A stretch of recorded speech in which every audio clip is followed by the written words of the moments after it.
bienvenidos al conversatorio titulado Los jóvenes centroamericanos y sus horizontes literarios.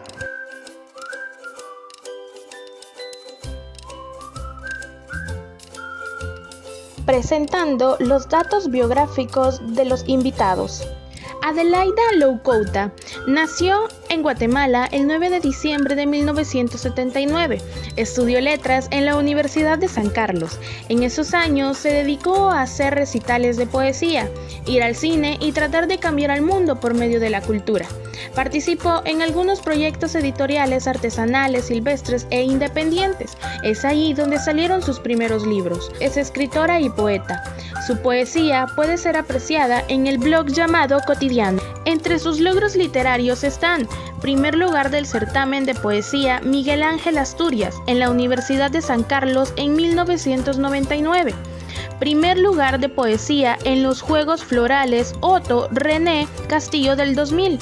Primer lugar de poesía en los quintos Juegos Florales Centroamericanos Rosendo Santa Cruz en el 2001.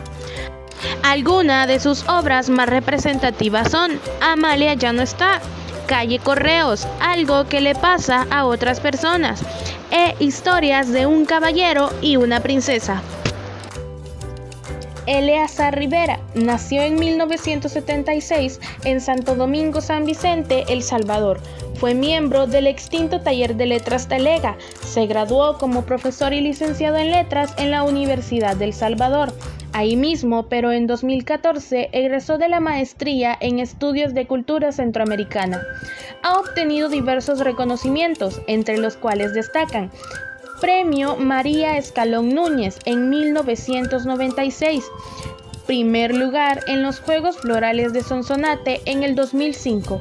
Primer lugar en los Juegos Florales Santa Ana 2005 y 2006.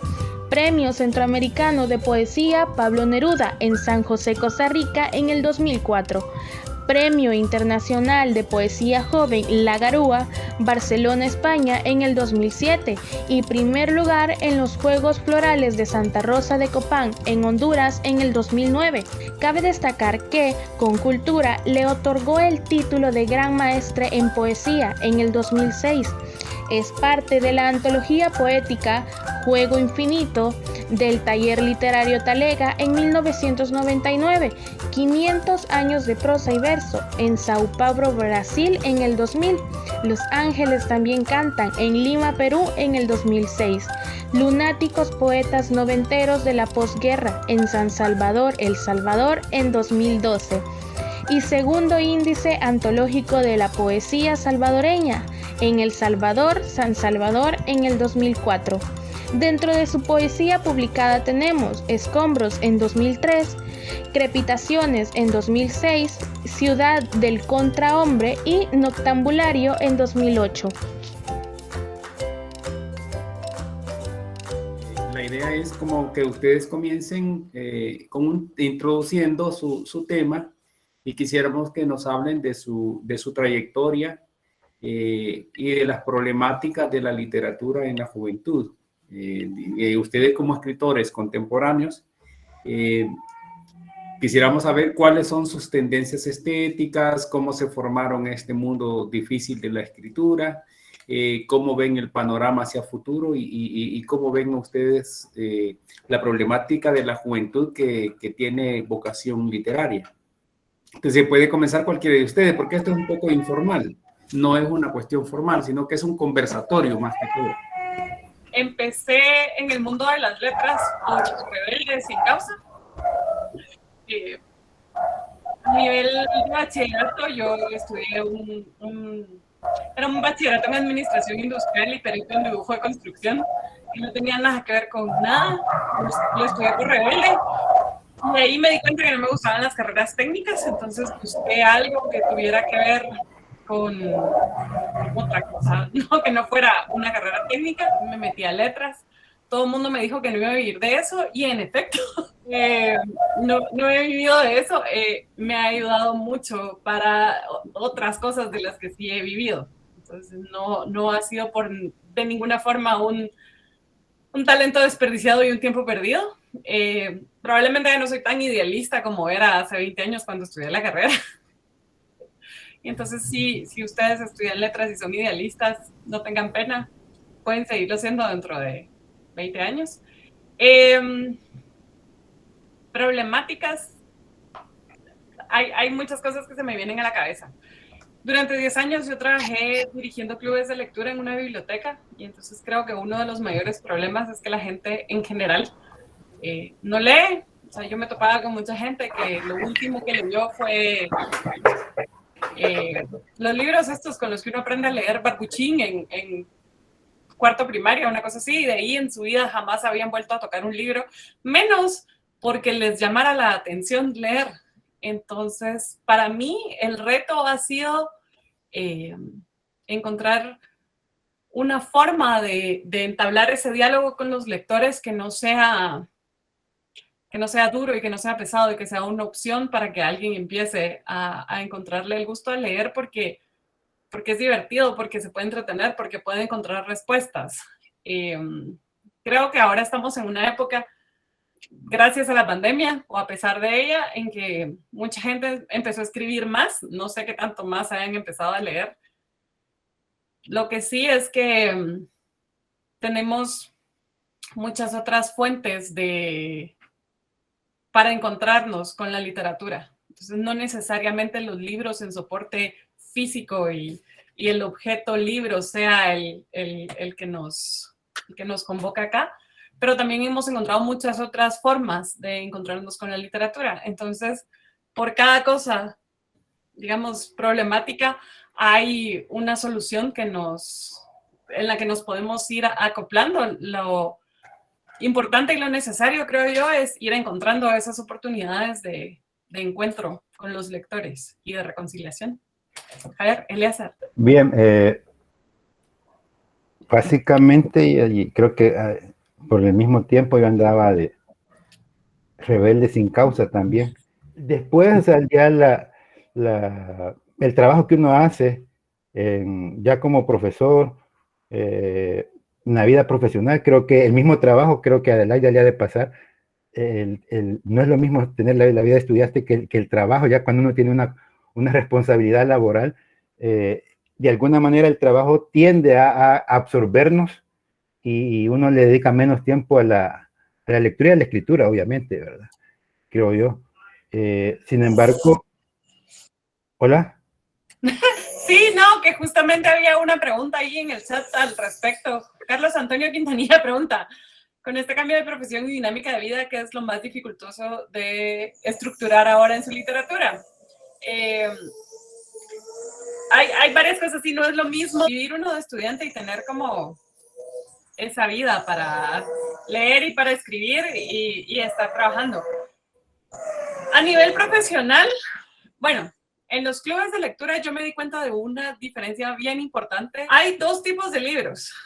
Un libro que los escritores escriben para la crítica literaria y para que los críticos se diviertan buscando la estructura y los juegos temporales y la complejidad de los personajes y tal.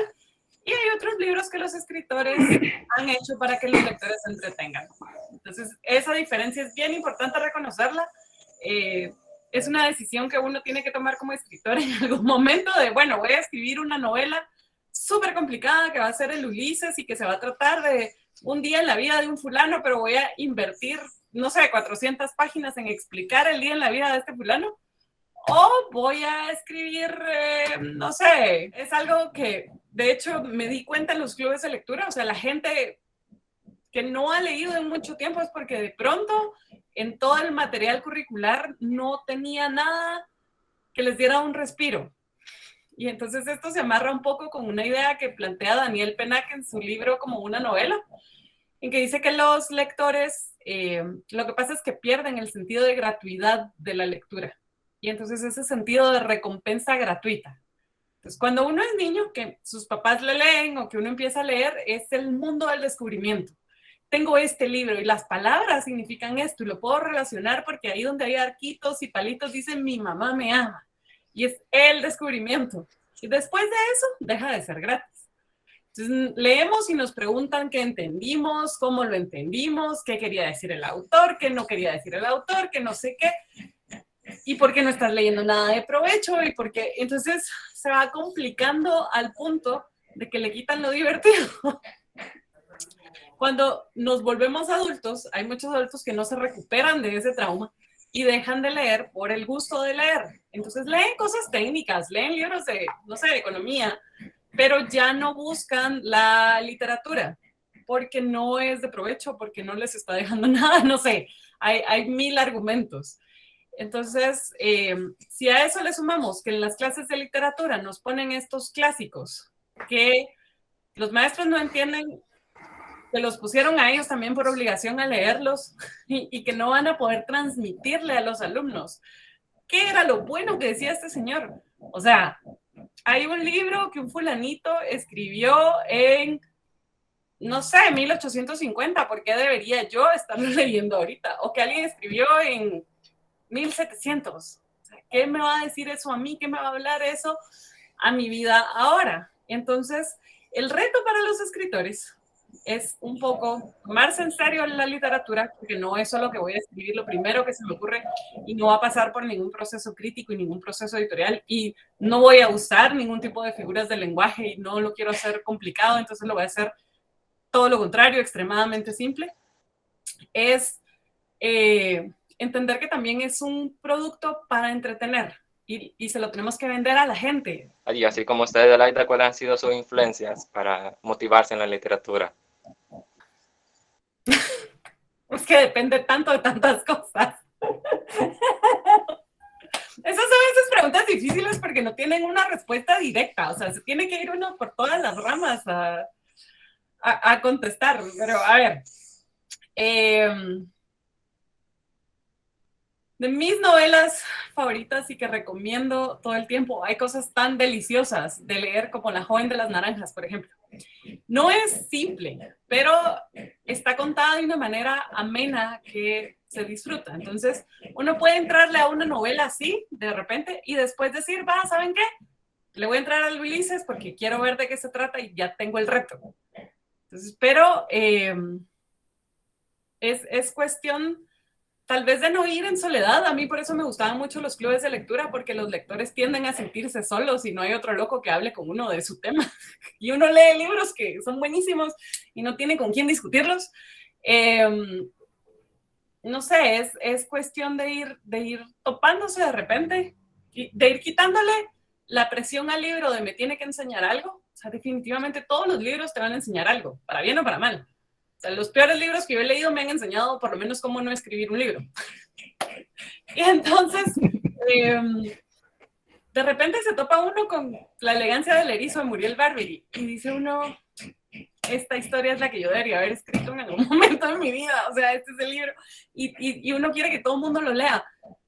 Otra cosa que dice Daniel Pennack es que en la lectura solo se contagia por medio del ejemplo. O sea, si tú lees y te gusta, y hablas todo el tiempo de eso, a más de alguien vas a convencer.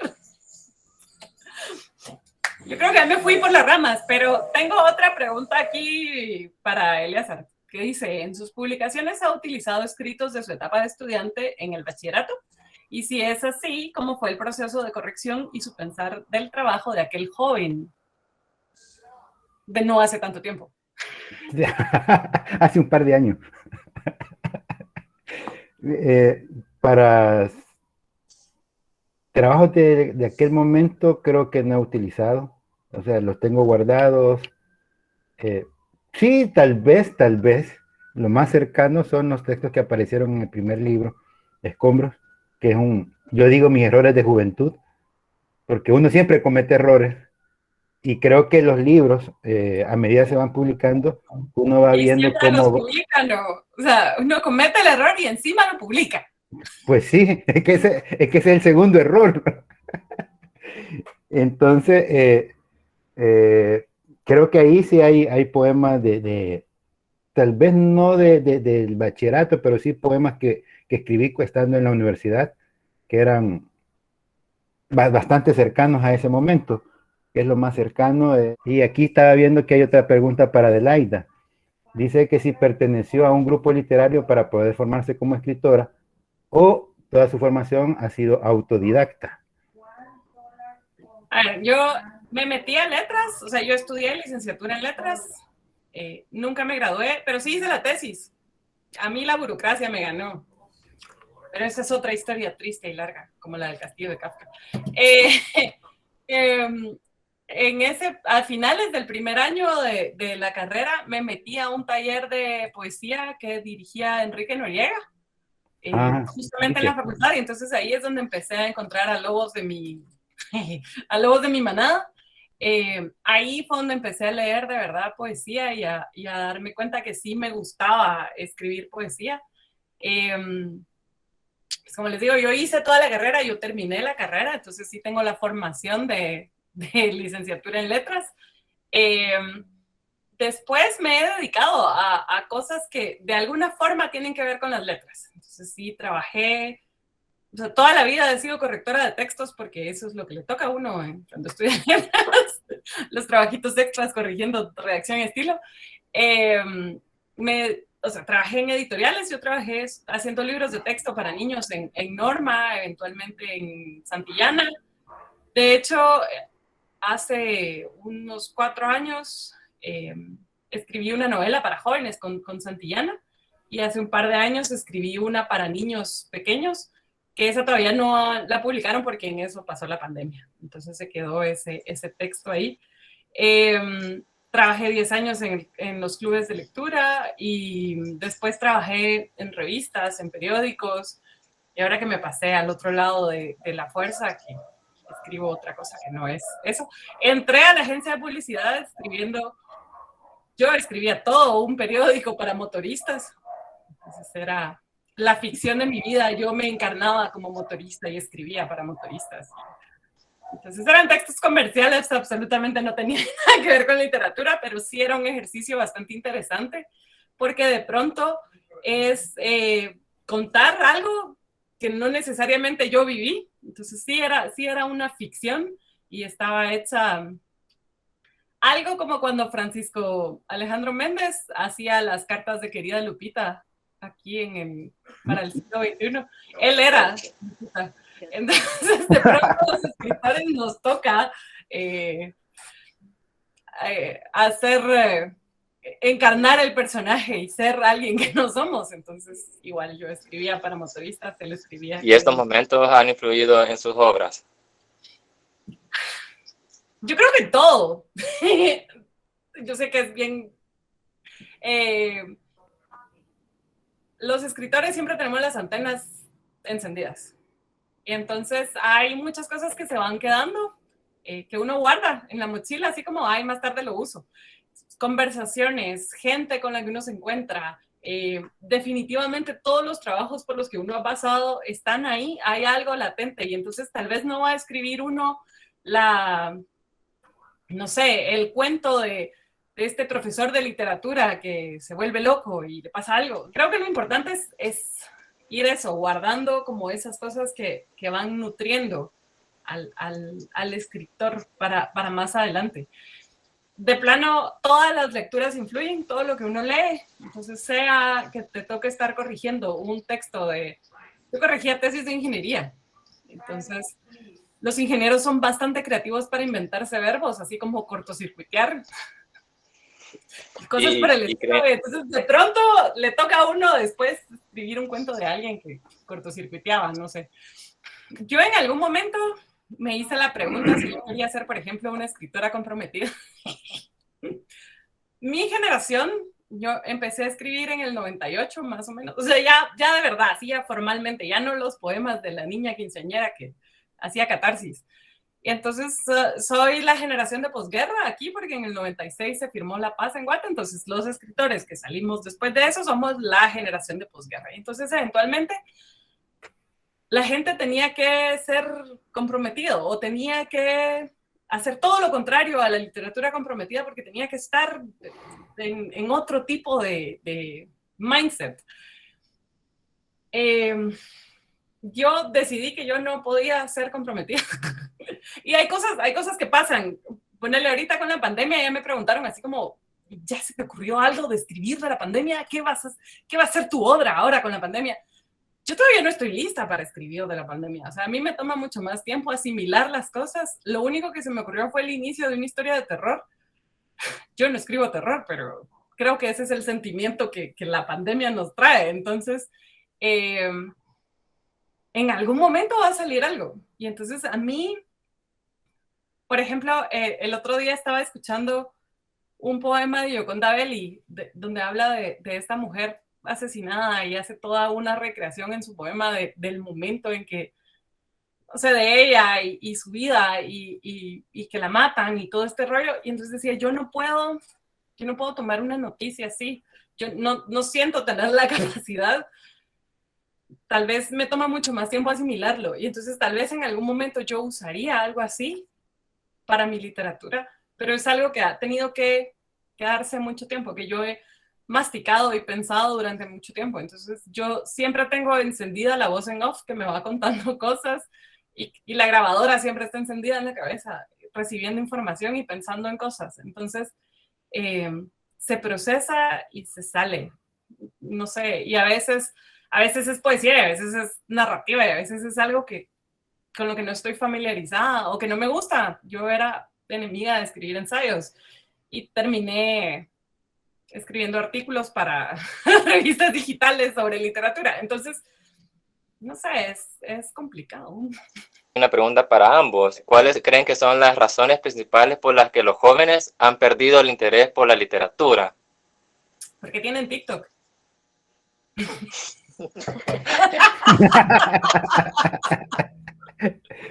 Sí, yo creo que el Internet y la conexión al ciberespacio en un primer momento, ahora yo creo que es más fácil preguntar quién no está conectado que quién está conectado. O sea, quién no tiene redes sociales, a quién tiene redes sociales.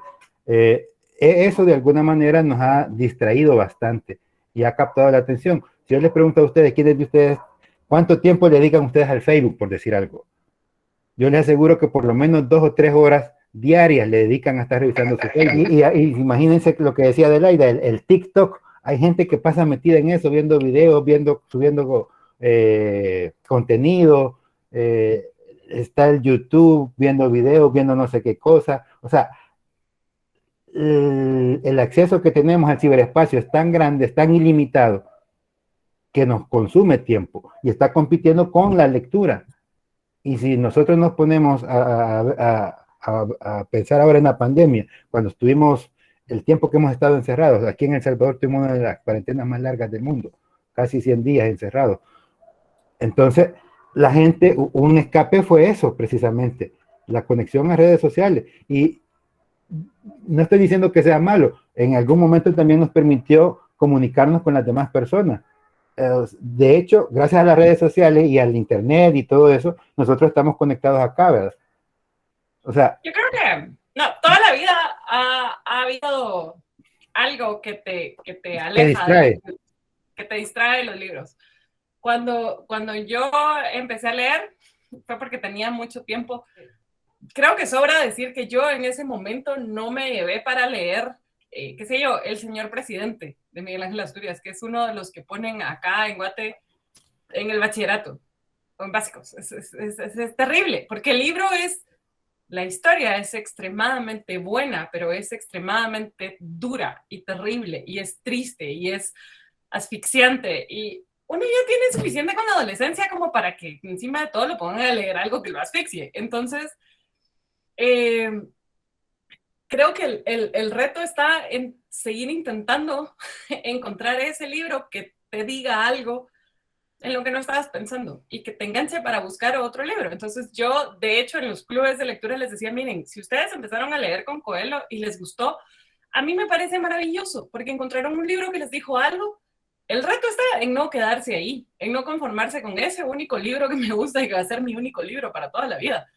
La gente que lee regularmente no tiene un libro favorito, tiene un montón de libros que les hablan en diferentes momentos y uno tiene que saber también que no todos los libros llegan en el tiempo en que tienen que llegar.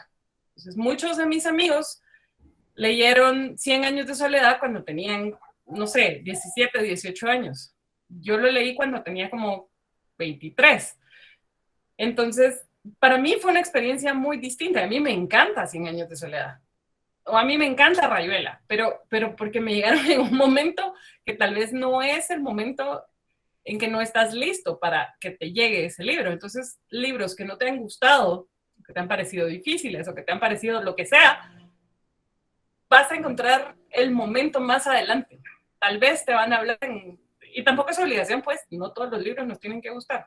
Entonces, el asunto está en que la gratificación de cosas como TikTok es inmediata y es súper rápida. Y es constante, una tras otra, una tras otra. Entonces uno mira 5 TikToks, te gustan 2, pero entonces seguís porque ya encontraste 2 de 5. El libro obviamente requiere más esfuerzo, pero está. Y el reto es encontrar la manera de convencer a la gente de que siga buscando ese libro que le hable. Pueden ser poemas. Creo que también uno de los errores que cometemos los profesores es dejar libros, sobre todo en la escuela básica. El caso que mencionaba de Miguel, el señor presidente, a nosotros, recuerdo yo, en el bachillerato nos pusieron a leer a los clásicos griegos. O sea, y solo nos dijo la profesora, se va a leer esto, se va a leer el otro, se va a leer las tragedias griegas, pero no nos explicó nada. O sea, yo hoy que hice la maestría, el profesor que nos daba teoría literaria nos explicó la estructura de las tragedias griegas. Y cuando yo me senté a leer una tragedia griega, le sentí tanto sabor, o sea, me gustó tanto, pero porque entendí cómo estaba estructurado el texto. Entonces, siento que si uno como profesor le tira al estudiante un libro y solo léaselo porque el programa dice que lo tiene que leer, error. Uno le está contribuyendo para que el estudiante aborrezca la lectura, ¿verdad? Y junto a las tragedias griegas viene toda la tradición literaria, pues, o sea, todos los grandes nombres de la literatura, los grandes libros de la literatura, difíciles como Rayuela, el señor presidente. Los rusos, la guerra y la paz. Entonces, o sea, si a uno no le explica, mire, esto pasa por esto, por aquello, la estructura es esta, para que uno le sienta el gusto, el sabor, obviamente va a aborrecer eso. A mí me pasó, repito, con los clásicos griegos, me pasó con muchos escritores latinoamericanos que los leí en el bachillerato, los llegué a detestar. Ahora que los leo con conocimiento de la estructura de las obras, las estructuras narrativas y todo, o sea, es otra lectura, pues. O sea, entonces creo que uno como profesor puede también hacer accesibles los textos, y eso me lo dijo alguien, una madre de familia, por cierto, con la que yo hablamos mucho de literatura. Le dije, ella me dijo, mire, mi hijo está leyendo Harry Potter. Y ella contenta porque su hijo estaba leyendo Harry Potter. Y va a creerme que la profesora regañándome porque andaba leyendo a Harry Potter.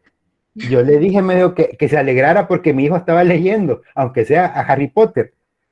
Y tenía razón, pues, o sea, leyendo Harry Potter, el niño se estaba enganchando con la lectura y después, obviamente, iba a terminar leyendo otras cosas.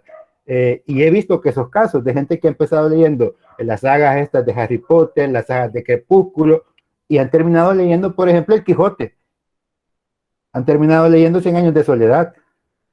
Pero es porque se engancharon con libros que les llamaron la atención, que les captó la atención, y se terminaron enganchando de la lectura y después sintieron la curiosidad por leer los otros libros de la literatura, ¿verdad? Sí, yo en algún momento alguien cometió el error de darme trabajo dando clases de literatura. No, yo di clases de literatura a alumnos de la Facultad de Derecho de la Universidad Francisco Marroquín. Y la maestra que estaba antes de mí les dijo, bueno, ustedes van a ser abogados, tienen que leer un montón. Entonces con la señora esta se leían algo así como, no sé, 12 novelas en un semestre.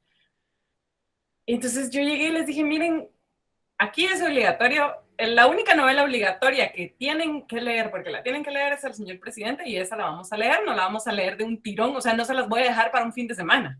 Vamos a ir poco a poco.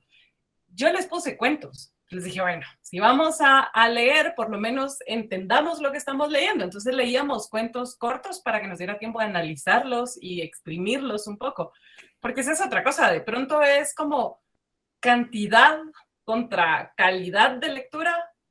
Entonces uno como profesor de letras, de literatura, tiene un montón de herramientas que puede usar con los estudiantes, pero si el currículum nos obliga a ponerles 50 libros en el semestre, no vamos a tener tiempo de detenernos a analizar los textos o a explicar por qué es importante. Entonces ahí hay otra cosa que a veces no nos funciona. Igual en los colegios, o sea, ¿de qué me sirve a mí que un alumno de tercero básico lea 10 novelas al año si las va a leer de pasada y no va a entender? Entonces yo prefiero que lean una bien leída. Solo Una bien aclarar a los compañeros que tercero básico en Guatemala equivale al 9º grado nuestro.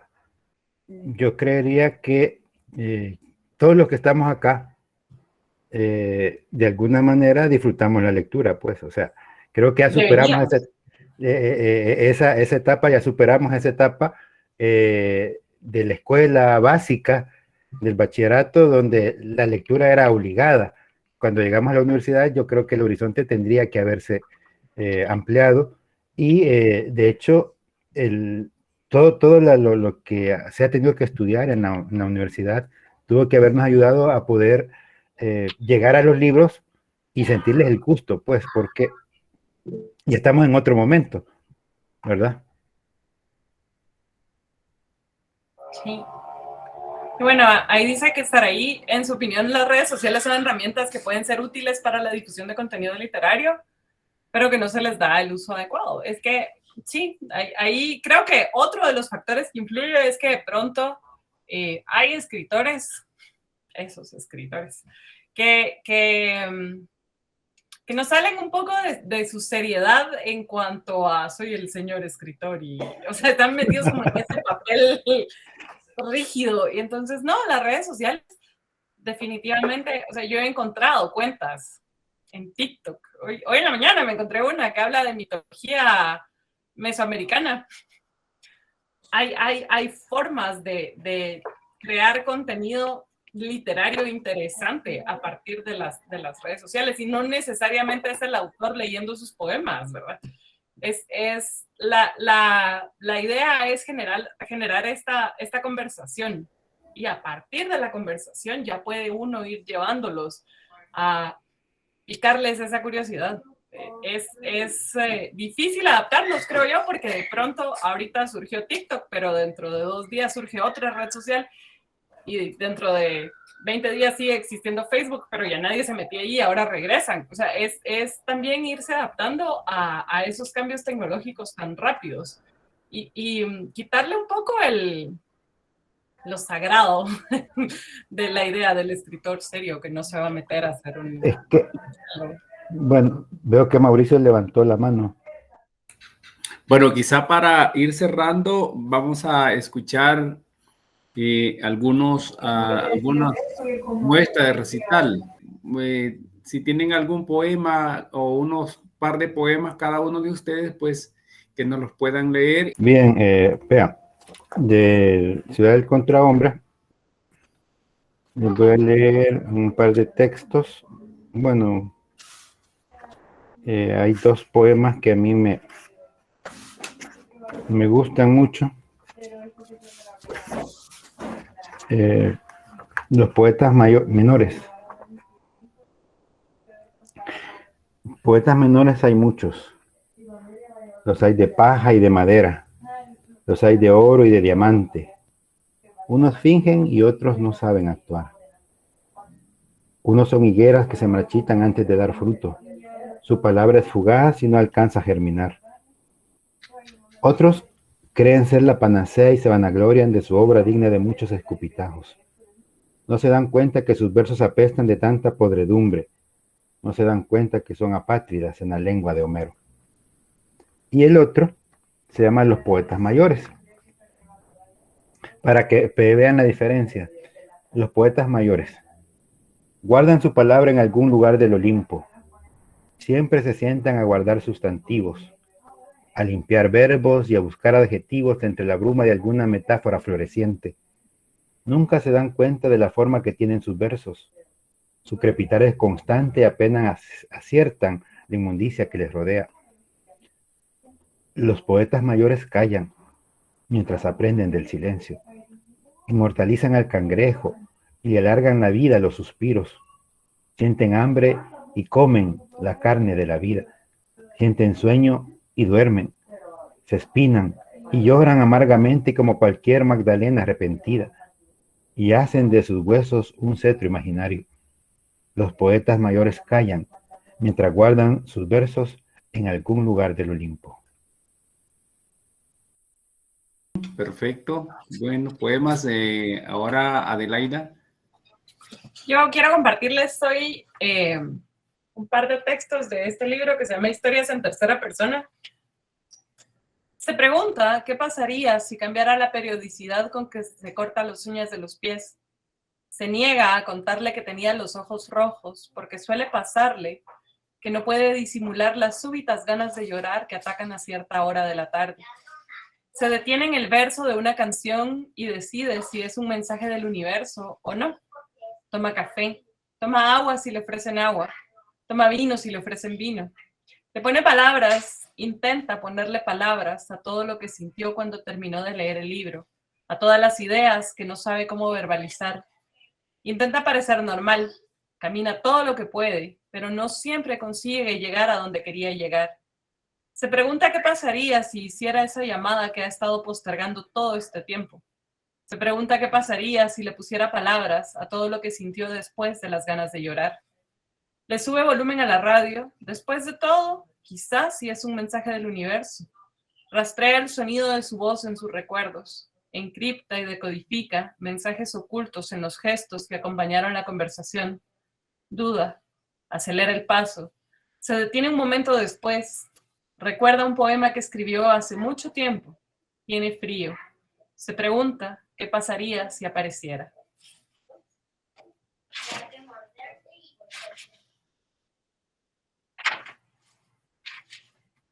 Así que esto es la nostalgia física, pensó. Saber que puedo subir ese puente y cruzar a la derecha y luego a la izquierda para llegar a tu casa, pero que no importa si sigo de largo, porque de todas formas no te voy a encontrar ahí. Así que esto es lo definitivo, pensó. Saber que no estás en las fotos de mi cumpleaños o del viaje a la selva, saber que estaba solo en un café del otro lado del mundo y yo estaba sola en la sala de mi casa, derrumbada en un sillón viendo una película vieja que pasan cada año para Navidad y que se me iba a ocurrir llamarte hasta muchos días después. Así que esto es lo que no te cuento, pensó. Saber que hace meses que no te respondo el último correo porque no sé por dónde empezar. Les agradecemos, Adelaida, por fortalecer esta cátedra y Eleazar por estar acá con nosotros. Les agradecemos mucho y espero que no sea la última vez. No, gracias a ustedes. Gracias por estudiar letras y ser idealistas y saber que se puede cambiar el mundo un lector a la vez. Y gracias por tenernos acá. Nos veremos. Gracias por haber sido parte de este conversatorio. Esperamos lo hayan disfrutado.